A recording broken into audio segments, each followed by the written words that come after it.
다 같이 성경을 들고 일어서시기 바랍니다.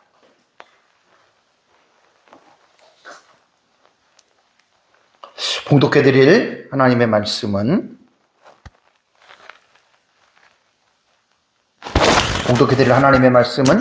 창세기 12장 10절에서 20절 말씀까지가 되겠습니다. 이것은 하나님의 말씀입니다. 그 땅에 기근이 들었으므로 아브라함이 애굽에 거류하려고 그리로 내려갔으니 이는 그 땅에 기근이 심하였습니다. 그가 애굽에 가까이 이르렀을 때에 그의 아내 사레에게 말하되 내가 알기에 그대는 아리따운 여인이라. 애굽 사람이 그대를 볼 때에 이르기를 이는 그의 아내라 하여 나는 죽이고 그대는 살리리니 원하건대 그대는 나의 누이라 하라. 그러면 내가 그대로 말미암아 안전하고 내 목숨이 그대로 말미암아 보존되리라 하니라. 아브라함이 애굽에 이르렀을 때에 애굽 사람들이 그 여인이 심히 아름다움을 보았고 바로의 국관들도 그를 보고 바로 앞에서 칭찬하므로 그 여인을 바로의 궁으로 이끌어 들인지라. 이에 바로가 그로 말미암아 아브라함을 구대함으로 아브라함이 양과 소와 노비와 암수 나귀와 낙타를 얻었더라. 여호와께서 아브라함의 아내 사레의 일로 바로와 그 집에 큰 재앙을 내리신지라. 바로가 아브라함을 불러서 이르되 내가 어찌하여 나에게 이렇게 행하였느냐? 내가 어찌하여 그를 내 아내라고 내게 말하지 아니하였느냐? 내가 어찌 그를 누이라 하여 내가 그를 데려다가 아내를 삼게 하였느냐? 내 아내가 여기 있으니 이제 데려가라 하고 바로가 사람들에게 그의 일을 명하매 그들이 그와 함께 그의 아내와 그의 모든 소유를 보내었더라. 아멘. 네, 앉으시기 바랍니다. 지난주에는 아브라함이 여호와의 말씀을 따라 하란을 떠나서 가나안 지역의 세겜에 도착한 그 내용에 대해서 여러분들에게 말씀을 드렸습니다. 사실 아브라함이 하나님의 그 말씀을 순종한다는 것은 여러분 결코 쉬운 일이 아닙니다. 여러분 꼭 기억하십시오. 아브라함은 하나님의 명령에 자원하는 마음으로, 히브리어 칼 형태라 그랬죠. 칼은 능동태거든요. 명령한 자원하는 마음으로 순종해서 세겜 땅 모래 상수리 나무에 이르렀고, 거기에서 이제 하나님은 아브라함에게 나타나셔서 이제 하란에서 땅에 대한 약속을 재확인, 다시 하나님이 그 언약을 강화하는 그러한 것들을 우리가 이제 볼 수가 있습니다. 그리고 나서 이제 아브라함은 하나님 앞에 제단을 쌓죠. 제단을 쌓았다라고 하는 말은 감사의 표현입니다. 자, 그리고 창세기 이제 12장 5절부터 이제 아브라함의 가나안에서의 삶의 여정이 시작이 되죠. 아브라함은 세겜에서 단을 쌓고 하나님 앞에 감사한 이후에 이제 그 뒤에 보면은 베델 동쪽으로 아브라함이 옮기죠. 그죠? 삶의 여정이 한 군데서 머무는 게 아니라 계속해서 이제 아브라함이 그 주변을 이제 이렇게 떠돌면서 가나안에서 살아갑니다. 그래서 이제 베델 동쪽 산으로 장막을 치고 그곳에서 다시 제단을 쌓아요. 그리고 거기서 여호와의 이름을 부르면서 아브라함의 삶은 점점 창세기 12장 9절을 보니까 남방으로 옮겨갔더라라는 말이 나오잖아요. 그죠? 그래서 여기 보면은 이제 아브라함이 그 하란에서 내려와서 첫 번째 머문 도착지가 여러분 여기 세겜입니다. 세겜. 요 세겜에서 아브라함이 여러분 세겜에서 아브라함이 머무르죠. 그러고 나서 아브라함의 이 그 삶의 루트를 보면 세겜에서 이제 세겜은 가나안의 중심부에 해당이 됩니다. 가나안으로 말하면 요 세겜은 중심부에 해당이 됩니다. 그러고 나서 아브라함의 그 삶을 보면은 이제 남쪽으로 이제 9절에 점점 남방으로 옮겨갔다라는 말이 나오죠. 남쪽으로 이제 아브라함의 삶이 여정이 옮겨지는 것을 우리가 보게 됩니다. 자, 그리고 나서 이제 그 12장에 보면은 아브라함이 어디로 가냐면 베델과 요 아이 사이, 지난주 여기 지도 보여드렸죠. 그죠? 요 베델과 아이 요 사이입니다. 요 사이, 그러니까 베델 동쪽이니까 요쯤에서 아마 북쪽이죠. 동베델 쪽에서 그 다음에 여기서 이제 서는 베델이고 동은 아이라 그랬잖아요. 그죠? 요쯤에서 이제 아브라함이 다시 제단을 쌓고 여호와를 찬양해 이름을 불렀다. 그러니까 아브라함의 삶의 특징은 가는 곳마다 하나님 앞에 제단을 쌓았다라고 하는 말은 대단히 중요합니다. 그래서 이 부분에 대해서는 제가 이제 자세하게 지난주 거니까 설명을 안 하고 그냥 넘어가겠습니다. 오늘 드릴 말씀의 내용은 창세기 12장 조금 전에 봉독한 12절에서 20절에 대한 말씀입니다. 자, 이제 아브라함이 가나안으로 지금 남쪽으로 그의 삶을 지금 진행하면서 하나의 예기치 않는 일이 벌어지죠. 그것이 뭐냐면 가나안 땅에 기근이 심해서 아브라함은 그 기근을 피해서 애굽으로 내려갑니다. 뒤에 잠깐 자세하게 말씀하겠지만, 그리고 애굽에 내려가서 놀라운 일이, 정말 위험한 일이 벌어지죠. 아브라함의 아내 사레가 바로 왕에게 빼앗겨요. 그랬다가 하나님이 특별히 개입을 하셔서 바로가 아브라함의 아내 사레를 이제 놓아주죠. 그래서 하나님의 보호하심과 인도하심으로 이제 아브라함은 다시 이제 가나안으로 돌아오는 그러한 내용인데, 오늘 여러분들에게 이제 드릴 말씀은 10절에서 20절이 아브라함이 애굽으로 내려간 이 부분에 대해서 여러분들에게 제가 말씀을 드리려고 합니다. 자, 12장 10절을 보면은 그 땅에 기근이 들었으므로 그렇게 말을 했죠. 그죠? 그러니까 웬만한 기근 같으면 괜찮은데 아브라함이 삶의 거주지를 옮길 정도의 기근이면 심각하다는 이야기입니다. 그래서 아브라함이 아까 지도에 보면 애굽으로 내려갑니다. 여기 보면 이제 여기서 기근이 들어서 아브라함이 애굽으로 이집트로 이렇게 내려갔다는 말이에요. 자, 애굽으로 지금 내려가는데 아브라함이 살던 시기는 아브라함의 출생이 주전 2116년이라고 그랬죠. 2116년에 이거는 확정연대입니다. 모든 학자들이 인정하는 2116년에 아브라함이 이제 출생을 하고 하란에서 75세기에 하란에서 가나안으로 넘어오니까 한 2100년 그 이후가 되는 거예요. 그러니까 한 60년, 80년 정도, 이제 75를 빼면 그렇게 되겠죠? 요때가 기원전 2100에서 1900년 경의 시대는 일반 역사는 중기 청동기 시대에 해당이 됩니다.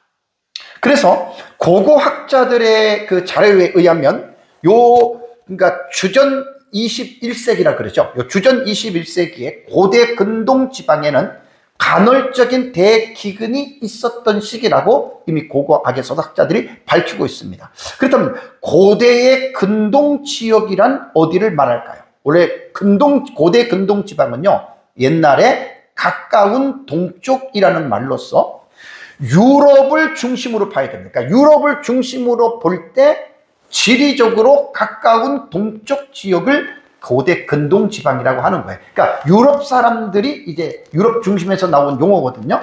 그럼 이 지역이 어디냐면은 메소포타미아, 엘람, 시리아, 히타이트, 터키 중앙이거든요. 그 다음에 가나안, 애굽을 통틀어서 고대 근동 지방이라고 여러분 이렇게 불렀습니다. 그래서 요거는 이제 BC 6세기의 세계 열강들에 대한 여러분 부분인데, 페르사가 있고, 그 다음에 메데가 있고, 그 다음에 여기 바벨론 갈대아 우르가 있고, 여기가 이제 아수르 니니웨가 있죠. 요건 이제 6세기의 바벨론이 팔레스틴 이 지역을 전체 정복했을 때를 말하는 거고요. 그 다음에 여기 이제 터키 지방, 여기 아까 말씀드린 대로 여기 지방에도 이제 학자들은 고대 근동 지방으로 보고 심지어는 이집트까지 이렇게 봅니다. 그래서 이 고대 근동학을 연구한 학자들에 의하면 주전 21세기 경에 이러한 간헐적인 혹은 또 심각한 그러한 기근이 있었다라고 이제 그들이 말을 합니다. 자, 창세기에 보면은요, 창세기 26장 1절에 이삭 때에 또 기근이 듭니다. 보세요. 아브라함 때에 첫 흉년이 들었더니 그 땅에 또 흉년이 들며 그랬죠. 요때는 누구 때냐면 이삭 때입니다. 이삭 때. 그러니까 아브라함이 죽고 이삭의 때에, 그러면서 이제 이삭이 그 흉년을 피해서 그랄로 가서 블레셋의 방 아비멜렉에게 이르렀습니다. 왜냐하면 지금 때는 먹고는 살아야 되잖아요. 이때 하나님께서 26장 1절에 하나님께서 이삭에게 나타납니다. 뭐라고 말씀하세요? 애굽으로 내려가지 말라고 말씀을 합니다. 그래서 이삭이 안 내려가요. 아마 애굽으로 내려갔다면 아버지 아브라함이 당했던 일을 아마 이삭도 당할 수 있을 가능성이 있기 때문에 하나님께서는 이제 이삭을 만류하셨던 것으로 볼 수가 있습니다. 그러고 나서 이제 창세기 41장 56절을 보면은 요셉이 살던 시대, 우리가 잘 아는 7년 풍년 뒤 7년 흉년이 있었다. 이거는 엄청난 기근이었습니다. 그래서 이제 그 가나안에 있었던 가나안 땅에도 기근이 있었고 이스라엘의 야곱의 아들들이 먹고 살기 위해서 이제 애굽에 있는 자기 동생이 총리가 된지는 모르고 양식을 사러 여러분 갔던 것을 여러분 우리는 보게 됩니다. 아브라함이 이제 애굽으로 내려가면서 또 도착해서 아내 사레와의 대화 가운데에 아브라함의 고민을 우리가 볼 수가 있어요. 11절과 13절에 보면 아브라함이 애굽이 가까이 이르렀을 때에 그의 아내 사레에게 말합니다. 내가 알기에 그대는 아리따운 여자라. 당신은 참 미인이다. 애굽 사람이 그대를 볼 때에 이르기를 내가 당신을 내 아내라고 말을 하면 애굽 사람들이 나는 죽이고 그대는 살리리니. 여기서 아브라함의 고민이 있었던 거예요. 그러면서 아브라함은 원하건대 그대는 나의 누이라 하라.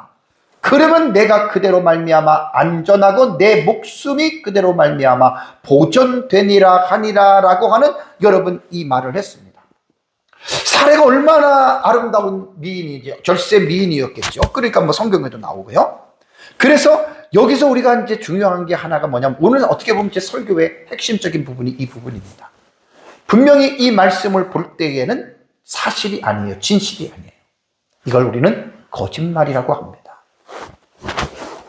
여기에서 아브라함이 자기의 아내를 누이라고 한 말은 틀린 것은 아니에요. 실제적으로 사촌 누이, 동생이 되기는 해요. 근데 여기에서 지금 아브라함이 자기 아내 사레와 말을 맞추는 것은 뭐냐면 자신의 생존을 위해서 거짓말을 하겠다는 말입니다. 여기서 우리는 뭐 아브라함이 왜 거짓말을 했느냐, 뭐 아브라함을 비난하고 정죄하기보다는 이 텍스트에 있는 이 상황으로 여러분 우리가 미루어 볼 때에는 여기서는 우리가 믿음으로써 아브라함을 진단한다면 아브라함의 연약성입니다. 이것이 아브라함의 믿음으로 본다면 초기 단계이고 이 초기 단계에 아브라함이 정말 하나님을 신뢰하고 정말 이삭을 제물로 드릴 때처럼 정말 아브라함이 그런 믿음이 있었다면 죽으면 죽으리라. 내가 애굽에 내려가서 내가 당신이 내 아내라고 당당히 말하고 아마 그랬을 텐데 이때는 믿음의 단계로 볼 때는 초기 믿음이기 때문에 아브라함이 거짓말을 하고 또 믿음이 연약했기 때문에 여러 가지의 실수를 할 수 있다라고 하는 것을 여러분 우리는 인정해야 됩니다. 왜? 우리가 아브라함을 비난하고 정죄할 자격이 없습니다. 왜냐하면 저와 여러분들을 한번 생각해 보십시오. 우리가 과연 아브라함을 비난하고 정죄할 자격이 있는가? 없습니다.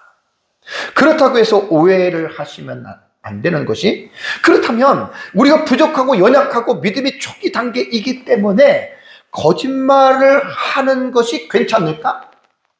전 그렇게 말을 하는 게 아니에요. 거짓말은 분명히 잘못입니다. 하나님이 싫어하는 그런 행위입니다. 그래서 여기서 우리는 믿음의 어떤 단계로 볼 때 아브라함의 믿음이 초기 단계였기 때문에 아브라함이 충분히 이렇게 잘못할 수 있다라고 하는 것을 여러분 잊지 말아야 됩니다. 자, 아브라함의 생각이 맞았습니다. 왜? 14절과 15절에 보니까 아브라함이 애굽에 이르렀을 때에 도착했어요. 애굽 사람들이 그 여인이 심히 아리따움을 보았다. 절세 미녀라는 거예요. 세상에 이렇게 아름다운 여자는 이렇게 지금 표현하는 거예요. 그 다음에 바로의 고관들도 소문이라는 게 퍼지잖아요. 저 가나안 지역에서 누가 내려왔는데 와, 그 여자 봤더니 세상에 나는 그렇게 이쁜 여자는 처음 봤다, 그런 말이죠. 그러고 나서 이제 그 소문이 퍼져서 바로의 고관들도 그 여자를 봤어요. 아브라함 사례를. 그러고 나서 이제 자기 왕에게 가서 바로 앞에서 칭찬합니다. 왕이요, 와, 너 세상에서 이렇게 아름다운 여자는 처음 봤어. 그런 여자가 왔습니다. 그러면 고대 시대의 왕들은 어떻습니까? 그래? 데려와. 이렇게 된 거예요. 그래서 이 당시는 기원전 21세기의 중후반쯤에 이 사건이 일어난 것인데요. 이때 애굽의 역사는 사실 한 3,000년, 2,000년, 3,000년 상당히 깁니다. 애굽의 역사 정말 제가 전에 한번 17년 전에 애굽의 역사를 한번 정리한다가 정리를 못했는데 되게 그 역사가 길어요. 이때는 애굽의 제1중간기 시대에 해당이 됩니다. 요 제1중간기라고 하는 말이 뭐냐면 중앙정부가 직전에 붕괴가 됩니다.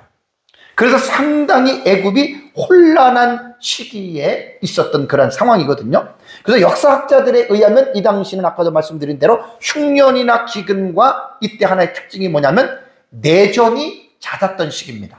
왜냐하면 중앙정부가 붕괴됐어요. 오죽하면 제1중간기라고 했겠습니까?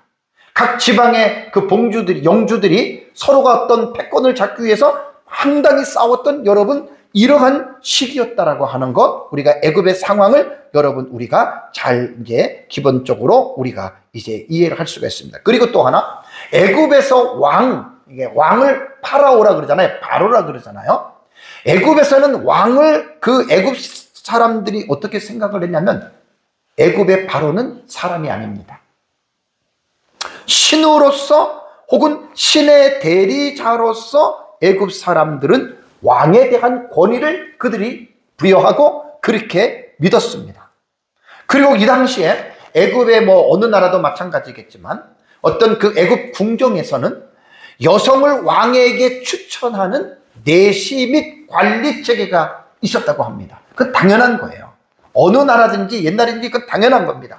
왜냐하면 예쁜 여자를 데려다가 왕에게 자꾸만 줘야 돼요. 우리나라만 하더라도 왜 왕이 수십 명의 아내를 갖는 줄 아십니까? 왕의 씨를 퍼뜨리기 위해서예요.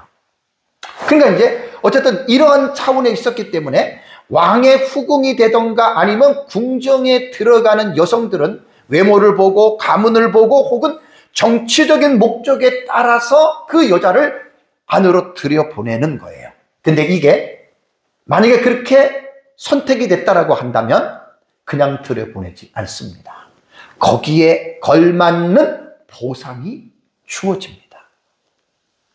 본문에 보면 우리가 이제 그 12장 16절을 이제 뒤에 제가 여러분들에게 주의를 할 터인데 16절을 보면 아브라함이 자기 부인이 동생이라고 해가지고 아브라함에게 바로가 어떻게 해요?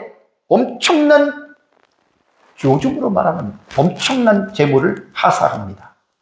여러분 이때면 낙타도 줬다고 그래요. 낙타 한 마리 정도면요 양만 있어도 사람들이 부자가 되는데 낙타까지 줬다라고 하는 경우는요 정말 이 살해의 애굽 사람 왕으로 볼 때는 살해의 가치가 상당히 높았다는 거예요. 지금까지 본 여자 가운데 이 살해만큼 그런 미녀는 보지 그러니까 그냥 하사품이 두둑히 주었다는 겁니다. 근데 제가 오늘 설교에서 이제 그렇다면 이제 이렇게 돼가지고 지금 사례가 궁으로 들어갔단 말이에요.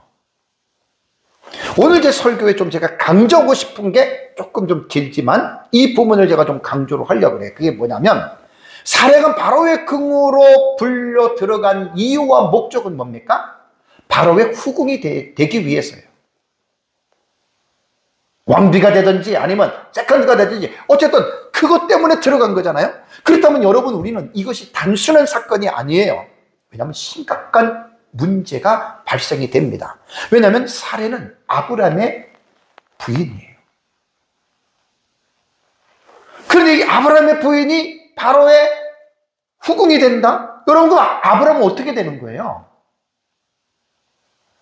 단순히 그냥 자기 부인을 빼앗겼다?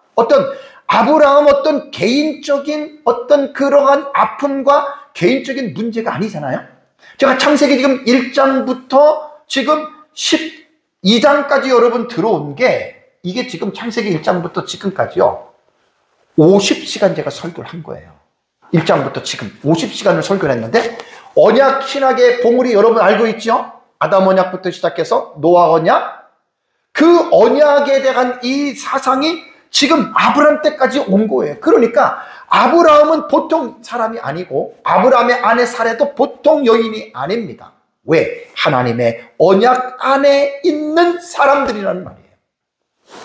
그리고 더 중요한 게 뭐냐면 이 아브라함과 사레를 통해서 하나님께서 자식을 준다 그랬잖아요. 이 자식은 보통 자식이 아니라 여인의 후손의 맥을 잇는 자식이라는 말이에요. 여러분 얼마나 중요한 문제입니까? 근데 여러분 성경을 보면 사레가 바로의 후궁이 되었다는 직접적인 언급은 이 텍스트에서는 안 나와요.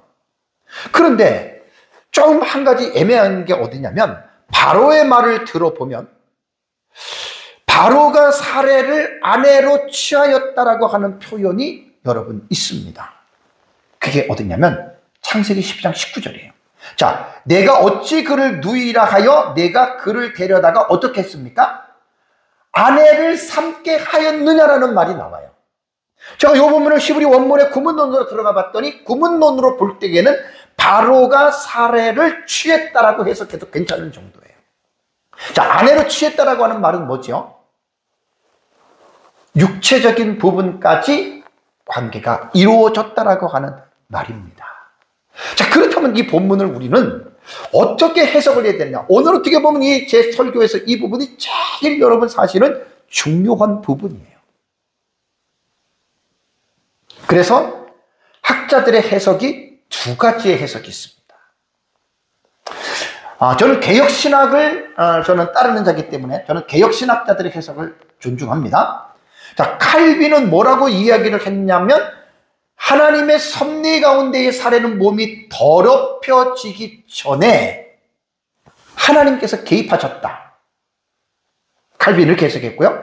매튜 헨리도 사례가 후궁으로 들어간 것은 사실이나 하나님께서 즉각 재앙을 내리셔서 사례가 더럽히지 않았다라고 한다라고 하는 말입니다.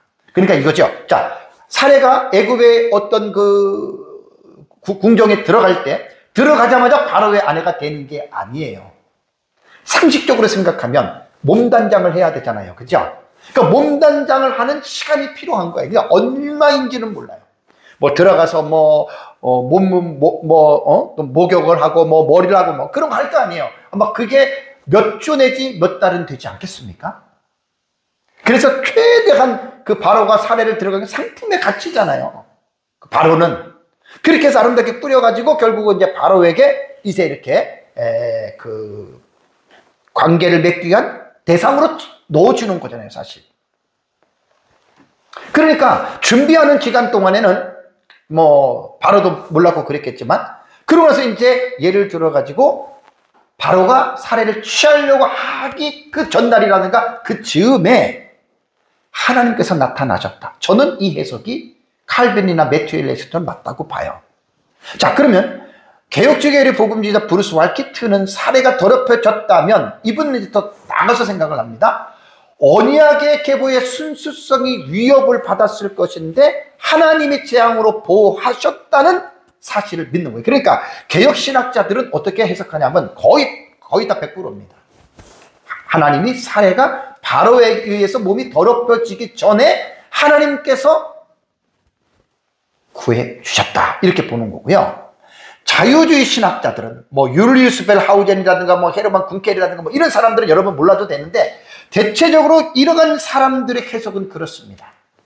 사례가 바로에게 농락을 당한 것을 우리는 부정할 수 없다. 그럴 가능성을 열어둡니다. 그러면서 마르틴 루터라고 하는 이 학자는 성적 관계가 있었는지에 대해서는 명확히 언급을 하지 않지만 관계가 있었다 하더라도 본문의 내용은 그거를 강조하는 게 아니라는 거예요. 그래서 윤리적으로 이것은 문제가 없다. 이렇게 해석을 합니다. 저는 개혁주의자들의 해석을 따릅니다. 하나님이 사라의 순수성과 순결성은 저는 지켜주었다고 저는 그렇게 믿습니다. 그런데 제가 자유주의 신학자들에 대한 이 견해를 이거는 성경 해석에 있어서는 내게 맞다 너가 틀리다 그렇게 말할 수가 없어요. 해석에는 여러 가지 차이가 있을 수 있으니까. 제가 자유주의 신학자들에 대해서 제가 오래전에 제 아내와 한 17, 18년이 넘은 것 같은데요. 어떤 집회에 가서 어떤 강사가 이 자유주의 신학자들에 대한 견해를 이야기를 하는 것을 제가 좀 들었습니다. 그러면서 그때 그 목사님도 합동 측에 계신 분이신데, 그러면서 그분은 이걸 부정적으로 이야기를 한 것이 아니라 오히려 이런 일이 있다 하더라도, 그러니까 자유주의 해석자들의 해석을 우리가 인정한다 하더라도 이것이 그렇게 뭐 문제가 될 수 없다라고 하는 차원에서 여러분 그렇게 이야기한 것을 제가 듣고, 제가 이번에 설교를 준비하면서 시간이 걸려도 이 부분은 내가 분명하게 정리하고 넘어가야 되겠다라는 여러분 제 생각을 했습니다. 자, 그게 뭐냐면, 자, 만일 자유주의 학자들의 말처럼 사례가 바로의 놀이개감이 되었다. 그래서 어떤 순수성을 잃어버렸다. 그래서 농락을 당했다라는 여러분 우리가 이 해석법을 받아들인다면 이렇게 생각할 수 있잖아요. 왜 하나님은 사례를 보호해 주지 않았느냐? 물론 아브라함이 아비멜렉에게 세겜으로 올라와서 아비멜렉에게 또 이제 뭐 그랬다가 이제 거기서 아비멜렉이 이제 사례를 또 누이라고 그러니까 취하려고 했다가 하나님이 나타나서 책망하잖아요. 이삭도 마찬가지예요. 리브가 되게 아름다웠다 그래요. 그럼 우린 여기서 왜 그러면 하나님께서 사례를 보호해 주지 않고 내버려뒀느냐? 이렇게 우리 하나님을 따질 수가 있잖아요. 네, 여러분. 이거 하나 분명히 말씀드리고 싶은 것은, 하나님은 우리의 삶을 보호해 주십니다. 그렇지만 날마다 매 순간 모든 것들을 하나부터 열까지 100까지 전부 다 보호해 주시는 게 아니에요. 그렇게 생각하면 큰 오산입니다. 왜 그러냐면 하나님은 각 사람에게 자유의지를 주셨고 또 이 세상에 살아가는 자연의 원리와 원칙들이 있어요. 내가 예를 들어가지고 추운 날 막 영하 20도 되는 날에 막 하나님 믿습니다 하고 내가 옷을 안 입고 찬방에서 자면 100% 감기 걸리잖아요. 그러면 이것이 어떤 우리 자신의, 내 자신의 책임도 있고 환경이라고 하는 여러분 그러한 것들을 볼 때에 그게 하나님이 왜 나를 감기를 걸리게 했습니까? 여러분 이렇게 하나님에게 실문할 수 있습니까? 없잖아요. 그렇게 보면은 안 된다는 거예요. 설사 사례가 바로에게 그 당시 애굽의 환경 속에서 불행을 당했다 하더라도 이건 가정입니다. 그렇게 자유주의 학자들이 해석하는 부분을 저는 개혁신학 입장에서 그 해석을 내가 부정하지 않고 그렇다고 긍정하지도 않지만 그런 위험한 해석법에 대한 부분에 저는 개혁신학의 입장에서 저는 해석을 여기에 맞게끔 해보고 싶다는 이야기예요. 설사 사례가 바로에게 불행한 일을 당했다 하더라도 여러분 사례가 그 인생이 끝난 게 아닙니다. 망쳐진 게 아닙니다. 왜 그런 줄 아십니까? 여러분 이제 앞으로 창세기 뒤에 보면 알겠지만 야곱의 딸 디나가 세겜에 가서 어떻게 되죠? 추장에게 강간을 당해요. 여러분 그 당시 상황으로 볼 때는 그럴 수 있어요. 그럼 우리는 이렇게 말할 수 있겠죠. 하나님 왜 야곱의 딸인데 왜 디나를 하나님 보호해 주지 않았습니까? 하나님이 살아계신다면 왜 그걸 방관했습니까? 라고 말할 수 있잖아요. 제가 그래서 조금 전에 그 말을 드린 거예요. 모든 일에 매사에 하나님 간섭하는 게 아니에요. 그렇게 생각하면 여러분들은 미신적인 신앙사고를 갖고 있는 거예요. 우리가 어떤 환경이나 우리가 어떤 삶 속에서 우리가 잘못해서 어떤 일을 당할 수도 있어요. 그것까지 우리가 하나님과 연결시켜서 하나님과의 신앙적으로 하나님을 따진다면 여러분들은 미신적인 신앙을 갖고 있는 사람들이기 때문에 큰 여러분 잘못된 겁니다. 디나만 여러분 그런 줄 아십니까? 성경을 보면 이해되지 않는 정말 그러한 일들이 얼마나 많은지 몰라요. 사도행전 12장을 보면 헤롯이 야고보를 칼로 죽이죠. 그리고 나서 이제 옥에갇힌 베드로도 죽이려고 그러는데 그날 밤에 어떻게 해요? 천사가 나타나서 착고에 차에 있는 베드로에게 착고를 풀어주고 나가라 그러죠. 그죠?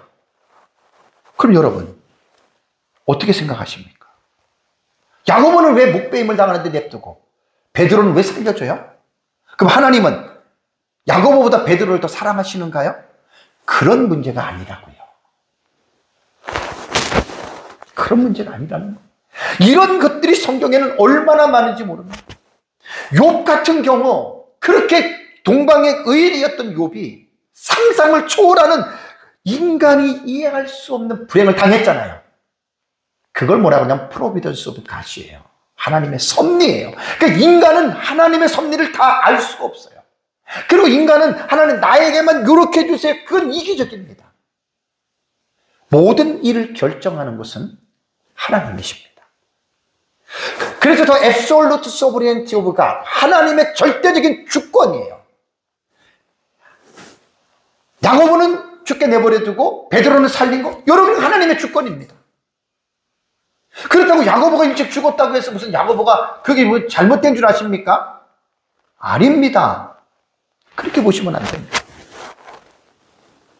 저는 이 본문에서 자유주의 학자들이나 신정통주의 학자들은 이런 부분을 되게 애매하게 해석을 하더라고요. 그냥 열어둬요.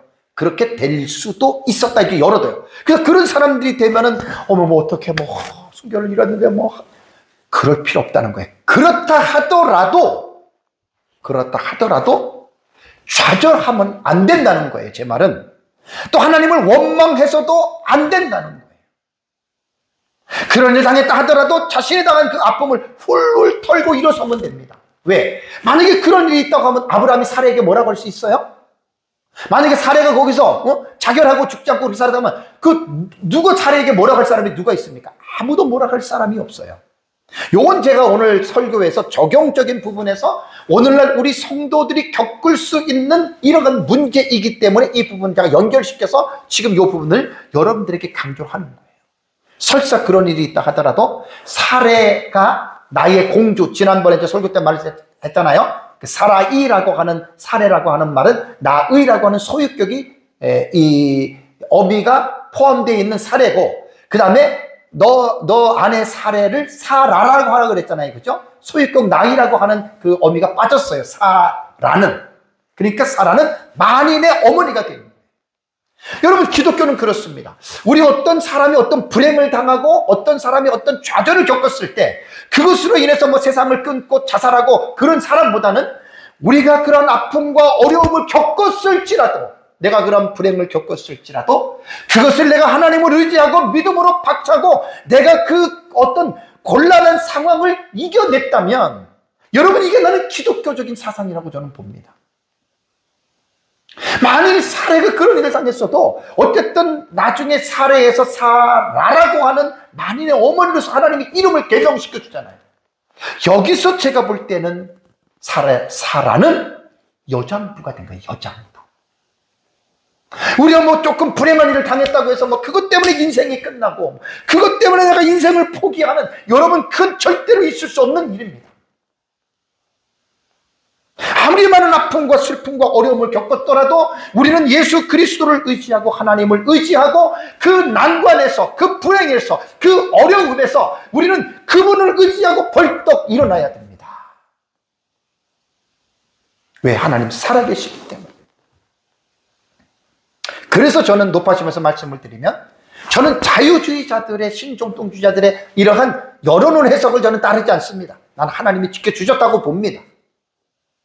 그러나 자유주의자들에 의해서 열어놓은 부분에 혹시라도 이렇게 된다면 성도들이 고민해요. 되게 어렵잖아요. 왜 하나님이?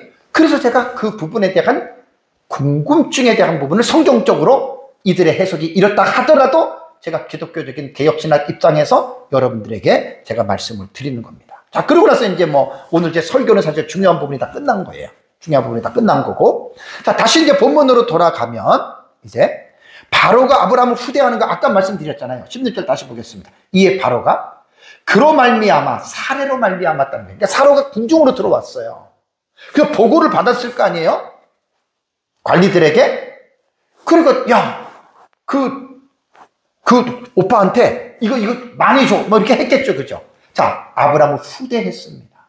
어떻게 했습니까? 양과 소와 노비와 암수 나귀와 낙타를 얻었더라.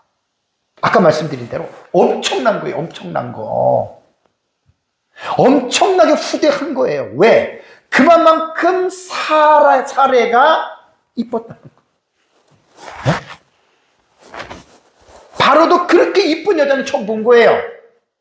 그러니까 상상을 초월하는 하사품을 내린 겁니다. 그러면서 이제 17절을 여러분 곧바로 보시면 여호와께서 아브라함의 아내 사레의 일로 바로와 그 집에 큰 재앙을 어떻게 해요? 내리신지라. 그러니까 지금 그 사이에는 우리가 어떤 일인지 몇 주인지 몇 개월인지 우리는 알 수가 없는 거예요. 저는 개혁신학 입장을 따르면 궁에 들어가서 준비하는 기간 동안에 그러다가 이제 사례를 바로에게 드리는 과정 속에 그 직전에 저는 하나님이 바로와 그 집에 재앙을 내리시다 이렇게 봅니다. 재앙이라고 하는 말은 이 히브리어로 네가임이라고 하는 단어거든요.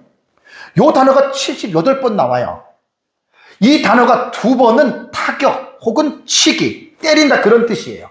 이렇게 사용이 됐고 60일에는 이 네가임이요 문둥병으로 사용이 된 단어입니다.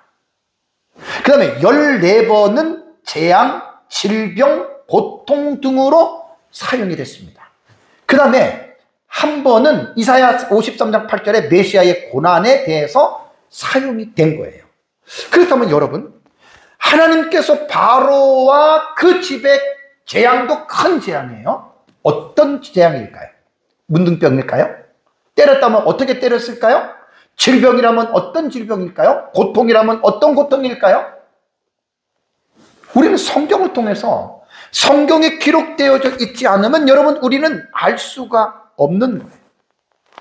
그래서 제가 설교를 준비하면서 3가지 해석을 간단하게 말씀드리겠습니다. 창세기 20장 17절 18절을 근거로 해서 태의 문을 닫았다. 이 20장은 이제 아비멜렉의 집안에 태의 문을 닫잖아요. 그죠? 이렇게 해석을 합니다. 우리는 틀렸다라고 말할 수는 없습니다. 그 다음에 유대 전승과 고대 추석서인 탈굼은 아랍어거든요. 아랍어 탈굼도 지난주에 제가 탈굼 옹겔로스라고 하는 그 역본에서 말씀드리고 탈굼 역본이 되게 많더라고요.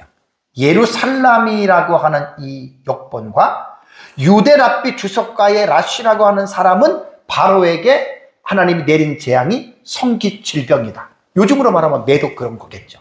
왜냐하면 바로가 한두 여자가 아니라 많은 여자를 하다 보니까 이렇게 해석을 했고, 그 다음에 유대의 그 역사가 요세푸스는 고대사 1권 8장 1절에 제가 확인을 했습니다. 고대사 1권 8장 1절에 보면 하나님께서 바로에게 병을 주었다. 이것만 얘기를 했어요. 어떤 병은 얘기를 안 하고. 그리고 또 하나 요세푸스는 뭐라고 얘기했냐면 그의 정치체제에 폭동이 일어나게 하셨다라고 말을 합니다. 제가 아까 여러분들에게 말씀드릴 때 이 아브라함 요 당시는 애굽의 그 역사를 볼 때 제1 중간기라 그랬죠. 중앙 집권제가 무너진 거예요. 그래서 곳곳에 그냥 그 정권을 탈취하려고 봉건 영주들이 계속해서 싸움을 일어났기 때문에 막 이러한 일로 이렇게 해석을 하는데, 저는 이 해석 중에 뭐가 옳고 뭐가 그러다라고는 우리는 확정은 내릴 수는 없습니다. 다만 재앙을 하나님께서 내리셨는데 그 재앙이 적은 재앙이 아니라 큰 재앙을 내리셨다. 바로뿐만 아니라 그 집안 자체에도. 그래서 이 재앙으로 인해서 바로는 겁이 나잖아요.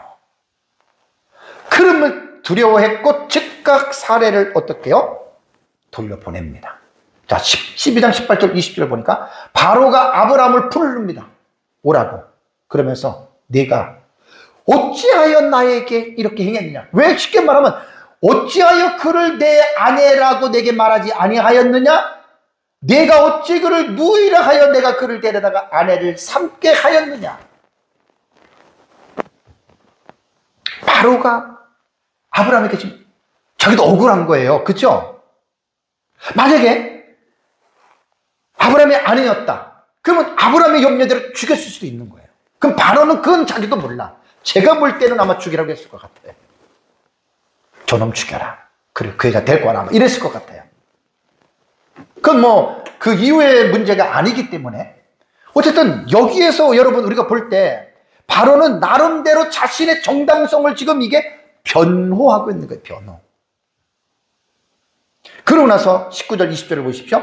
내 아내가 여기 있으니 이제 데려가라 하고 바로가 사람들의 그 애를 명령하매 그들이 그와 함께 그의 아내와 그의 모든 소유를 보내었더라.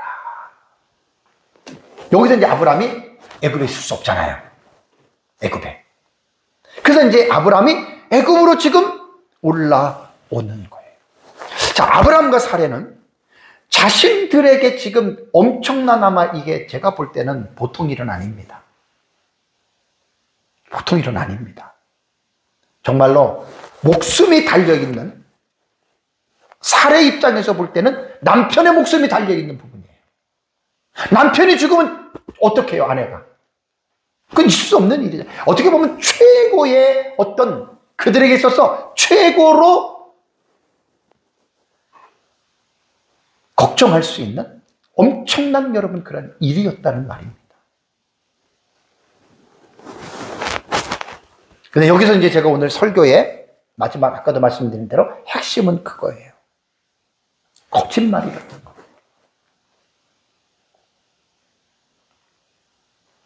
여러분, 사실 우리 창세기 1장부터 언약적인 관점에서 우리가, 여러분, 이 사건을 여러분 우리가 본다면, 제가 성경은 문맥적으로 읽어야 된다 그랬어요. 전문맥의 의미를 여러분 우리가 이해를 한다면, 하나님께서 바로에게 나타나서 재앙을 내리는 것은요, 여러분, 이거는 필연적입니다. 왜 필연인 줄 아십니까? 왜 필연이냐면, 지지난주 창세기 12장 제가 1절, 2절, 3절 1시간씩 3번 했어요. 내가 너에게 복을 주겠다 그랬잖아요. 그럼 너를 저주하는 자를 내가 저주하겠다 그랬잖아요. 너를 축복하는 자에게 내가 복을 주겠다고 약속했잖아요. 여러분, 하나님은 거짓말쟁이가 아닙니다. 하나님은 약속을 반드시 지키시는 분이십니다.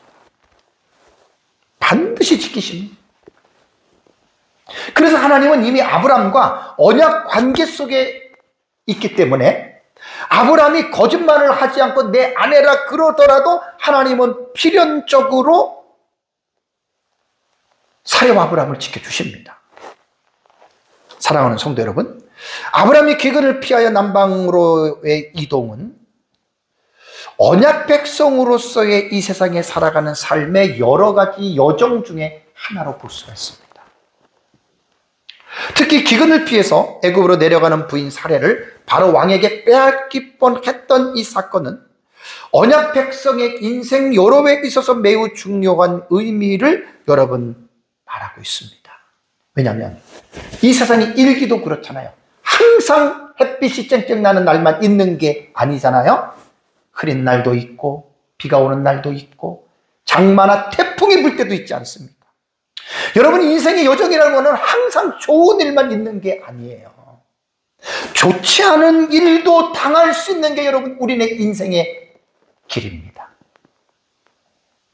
여러 가지의 시험과 여러 가지의 환난을 우리는 당할 수가 있고, 또 그런 시험과 환난을 통해서 우리들의 믿음은 점점 굳어지게 되고, 우리는 그 시험과 환난을 통해서 우리는 정말 하나님 안에 더 가까이 나아가고 우리는 하나님의 은혜를 더 크게 체험할 수 있다고 하는 것이 우리의 신앙의 여로 속에서 여러분 우리가 지금 경험하고 있는 사실들입니다. 우리는 아브라함이 아내를 누이라고 거짓말한 이 부분에 있어서 아브라함의 거짓이 옳다라고, 그거 우리가 충분히 이해해, 그럴 수 있어라고 합리화시키면은 여러분 절대로 안 됩니다. 제가 오늘 설교의 마지막인 이 부분을 좀 못을 받고 싶어요.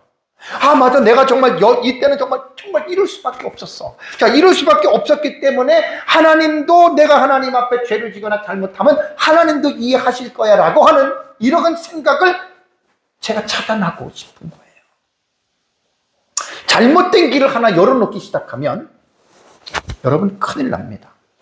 제가 어떤 장로님의 이야기를 지난주에 듣고 그분이 이런 얘기를 하더라고요. 자기 교회에서 목사님이 교회 온 지 얼마 안 되는 집사님 부부인데 결혼식을 주일날 하는 거예요.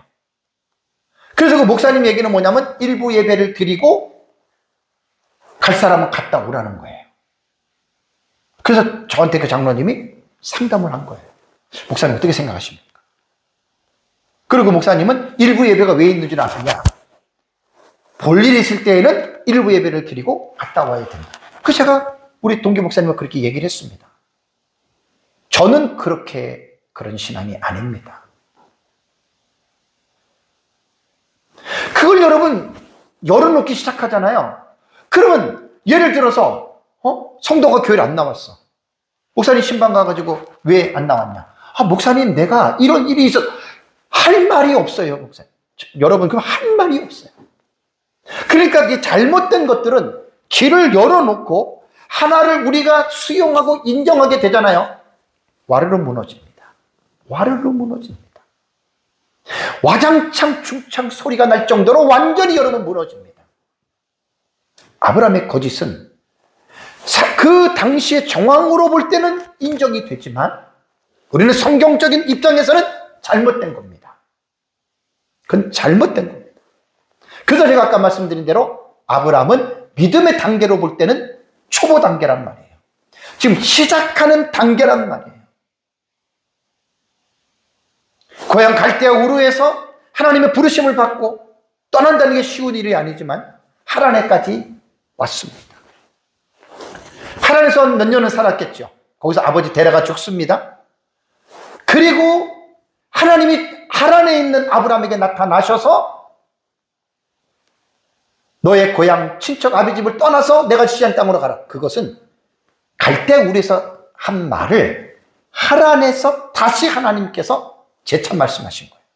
그래서 창세기 12장 1절과 2절과 3절은 갈대아 우르에서 하나님이 아브라함을 소명한 게 아니라 하란에 있을 때 하나님께서 아브라함을 부른 거예요.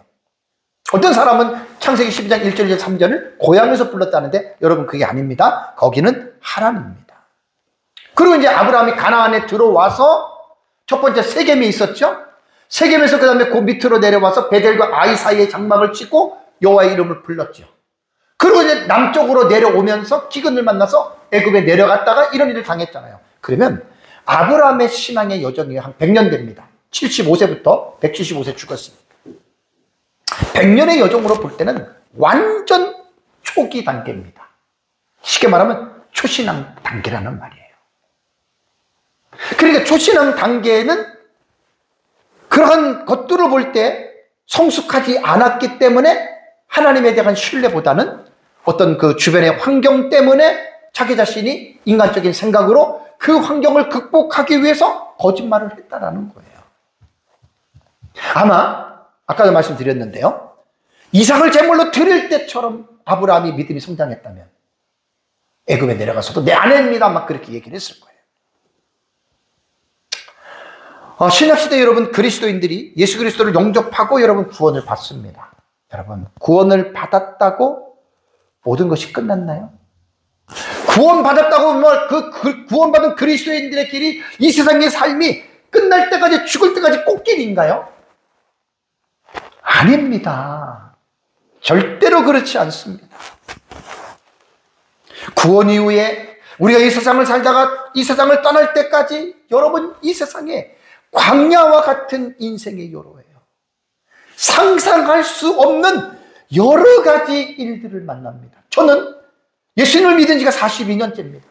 저 목회 35년째입니다. 상상하지 못한 일을 저도 만나면서 살아가고 있어요. 그런 일을 당했고. 근데 저뿐만이 아니에요. 여러분 성경을 봐도 하나님의 선택을 받은 이스라엘 백성들의 그 역사만 봐보세요. 또 우리 신앙의 선진일도 보세요. 뭐 믿음 좋은 다윗이라던가 뭐 솔로몬이라던가 뭐 믿음 나쁜 북이스라엘 왕들인가 여러분 한번 그 성경을 한번 봐보세요. 하나님의 선택된 백성이라고 하나님의 선택된 자녀라고 꽃길만 걸어가는 게 아니에요. 그걸 깨셔야 돼요. 그런 생각을 지워버려야 돼요. 내일 일어날 수 없습니다. 구원받은 사람들의 인생의 삶은 내가 내 인생을 여러분 계획해서 나가는 게 아니에요. 하나님이 우리들의 삶을 그분의 뜻 안에서 그분이 우리를 인도해 주시는 거예요. 그렇다 보면 예기치 않는 일들을 당하는 게 여러분 인생입니다. 그리고 아까 제가 여러분들에게 설교의 중요한 부분에서 말씀드린 대로 좀 정리하는 시간이에요. 너무 중요하기 때문에 또 말씀을 드리는 거예요. 만약에 사례가 바로에게 순교를 잃었다 하더라도 그래도 붙잡히면 안 돼요. 훌훌 털고 일어나야 돼요. 그럴 수 있는 거예요. 구원받은 성도들이 제가 목회를 하면서 여러 성도들을 보고 뭐 주변에 있는 사람들을 봐도 정말 상상을 초월하는 일들을 구원받은 성도들이 만나요. 그럼 그 하나의 일 때문에 그 삶을 포기하고 싶을 정도로 그런 일을 만난다니까요. 세상 사람들은 자살하잖아요.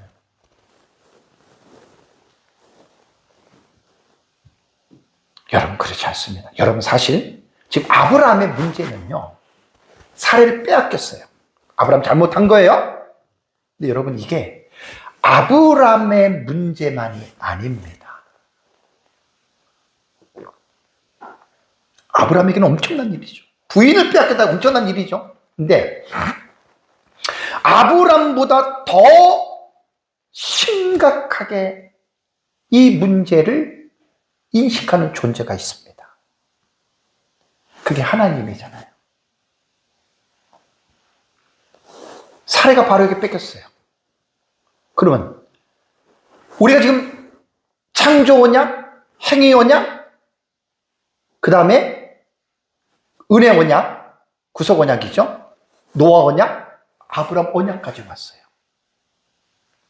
언약은 연속 선상에서 보라 그랬죠. 지금 구속 언약에서 창세기 3장 15절에 여인의 후손을 주시겠다고 약속한 그 지금 톨로도시라 그래요. 족보가 지금 연결되는 거예요. 그 연결선상에서 아브라함이 선택이 됐고, 그 다음에 아브라함의 아내 사례를 통해서 이삭이라고 하는 인물이 나와야 돼요. 그게 하나님의 계획이라는 말이에요. 근데 사례를 빼앗기고 하나님이 뒷짐을 짓고 있다? 그렇다면 하나님에게 큰 문제가 발생이 되는 거예요.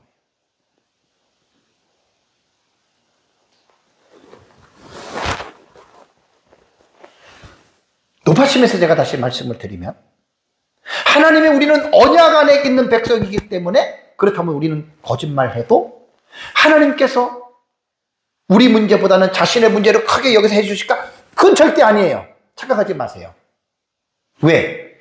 아브라함은 언약 안에 여인의 후손의 그 족보를 이을 사람이기 때문에 하나님이 그렇게 하신 거고, 저와 여러분들은 그런 사람들이 아니, 이렇게 해서 적용하면 그건 완전히 그 이단적인 해석이 됩니다. 우리는 그렇지 않습니다. 하나님은 행한 대로 갚으시잖아요. 상선벌악의 하나님이시잖아요. 우리가 우리 자신의 문제 때문에 거짓말을 했어. 그럼 그 거짓말 때문에 하나님은 그 거짓말도 간과하고 덮어주고, 하나님이 여러분 우리에게 복을 주신다고 생각을 하신다면 그건 여러분들이 하나님을 잘못 알고 있는 거예요. 우리는 그렇지 않습니다. 아브라함하고 우리는 다른 존재예요. 단 아브라함이 받은 복을, 지난번에 제가 창세기 12장에 3가지 아브라함 언약에 대해서 말씀드렸죠. 그 언약이 우리에게 이어지는 언약이 있고 끝난 언약이 있다 그랬죠. 땅에 대한 언약은 가나안 땅으로 끝난 거예요. 그래서 우리는 그 가나안 땅에 대한 언약을 우리 신약의 그리스도인들은 하나님의 나라인 천국으로 우리는 승화시켜서 그 언약을 여러분 우리는 이해를 하는 거예요. 그 다음에 내 씨로 말미암아 천하 만민이 복을 받는다라고 하는 것은 이삭을 통해서 이어지지만 그 씨는 여럿이 아니라 원맨입니다. 그 한 사람이 누구라 그랬어요? 예수님이에요. 그리고 우리는 그 아브라함에게 언약한 그 씨로 말미암아 내 자손들이 복을 받는다고 하는 신약 시대에 우리는 예수 그리스도를 통해서 구원받은 하나님의 자녀가 된, 우리는 교회의 일원, 하나님의 자녀이기 신약의 성도이기 때문에 우리는 그 복을 이어서 받고, 그러고 나서 이제 하나님께서 그 아브라함에게 3번째 언약이 뭐죠? 너를 축복하는 자에게 내가 복을 주고 너를 저주하는 자를 저주하리니, 하나님의 보호의 약속은 오늘날 우리 그리스도인들이 영적인 아브라함의 자손인 우리에게도 그 복이 전가가 된 거예요. 제가 조건 하나 말씀드렸죠? 단, 그 하나님이 우리를 보호해 주시는 하나님의 약속은 조건이 하나 있어요.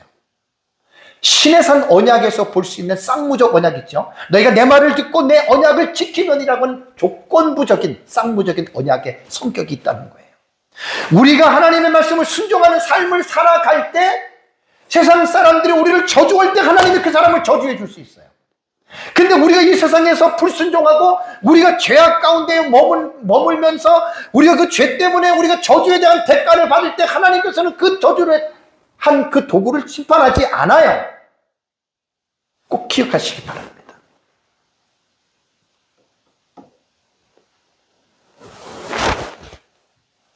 그래서 우리는 성경을 볼 때 깊이 있는 의미를 벗어나면 안 돼요. 우리는 하나님의 언약의 신실하심을 여러분 우리는 믿어야 됩니다. 성경은 테스트먼트예요. 언약 관계예요. 올드 테스트먼트, 뉴 테스트먼트. 하나님의 말씀을 통해서 우리와 약속을 한 거예요. 3주 전에 제가 설교했죠. 아브라함의 언약 12장 1절 첫 번째, 2절 두 번째, 3절 세 번째. 그래서 그 하나님이 과연 언약을 지키실까? 그래서 첫 번째 땅에 대한 언약을 천국까지 제가 1시간 동안 성경을 쫙 연결해서 여러분들 말씀을 드리면서 하나님 언약을 지키시잖아요. 신실하신 분이에요. 자식에 대한 복도 이삭을 통해서 야곱의 12아들을 통해서 유다 지파를 통해서 쭉 가가지고 아브라함과 다윗과 예수 그리스도에게까지. 그게 하나님의 언약을 반드시 지키신다는 거예요. 그리고 세 번째, 내 씨로 말미암아 천하 만민이 복을 얻는 복의 통로가 된다. 통로가 되잖아요. 여러분, 우리는 성경을 볼 때 언약적인 구속사적인 것도 보지만 언약적인 관점에서도 봐야 돼요. 근데 성경은요, 구속사, 언약적, 이게 다가 아니에요. 이 위에 상위 태제가 뭐냐면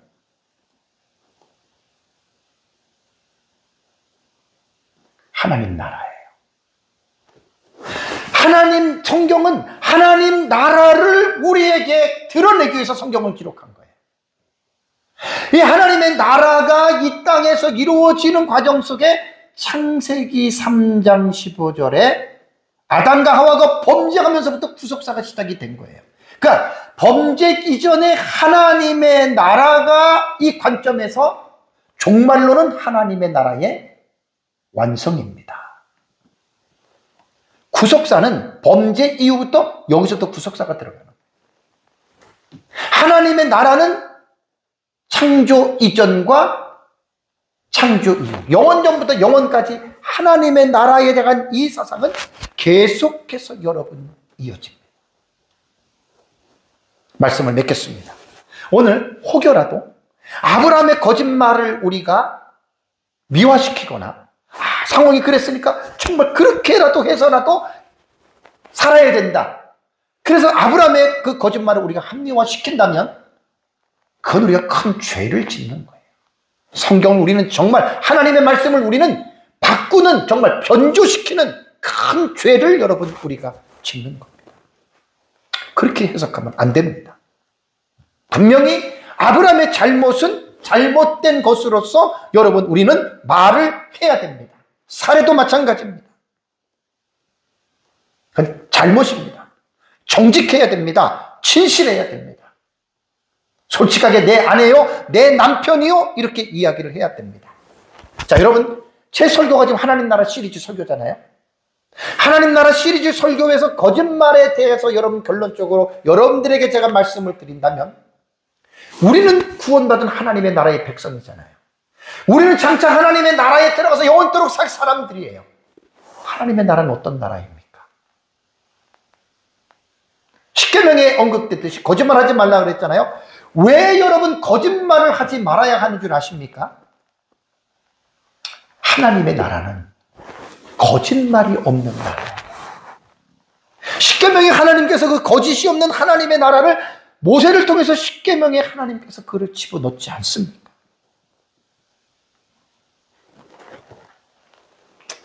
하나님의 나라가 거짓말이 없기 때문에 하나님의 나라인 백성들인 저와 여러분들이 이 세상을 살아가면서